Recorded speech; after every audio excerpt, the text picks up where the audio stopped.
Whose idea was it to start a podcast, and how did you ideate to create the show a few years ago? So actually, Alcott Global started in 2017, but mostly Um, focusing on executive search.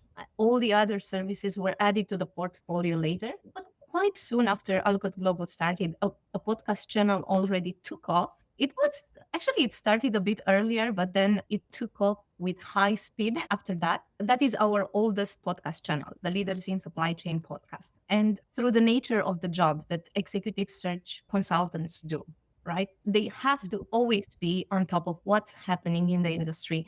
So they speak to so many people. I think in a weekly basis, they speak to, I don't know whether they reach 100, but a few tens of the professionals, right? At high level, understanding what's happening. And through the podcast, actually, the intention was, okay, let's give an insight to the community as well into what's relevant, what are people dealing in the supply chain real time. wow. Again, like you said, it took off right around, I think in 2020, even though you had the show running, you put in a lot of work.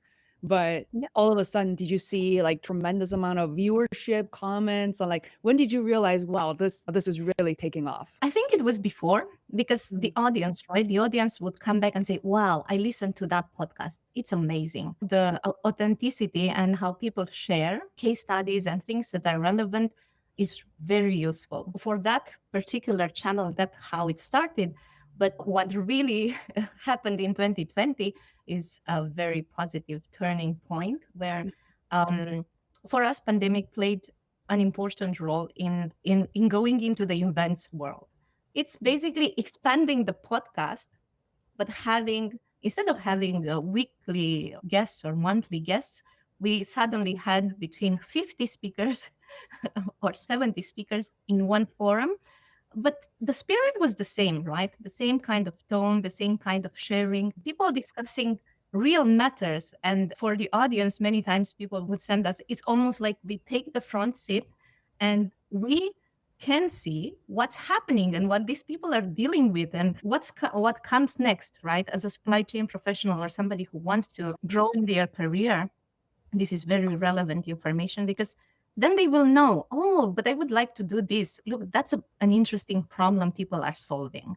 Mm, Yeah. That's the mhm. key here, what Christina mentioned. It's real people, it's their authentic stories, things which they are dealing with. Because you have a lot of leadership forums or leadership podcasts of how you should be doing it. What you should do versus what people end up doing can be very different. So the whole spirit of the podcast and events is about share where you are right now. What are the challenges? How are you facing it? What led you to do it? So it's uncovering people's stories and learning from them, because then it's much more relatable to the audience. And they're like, oh, this person is going through, I'm going through something similar as well. So if they can solve it, I can solve it too, rather than a theoretical concept you throw at people and talk about that.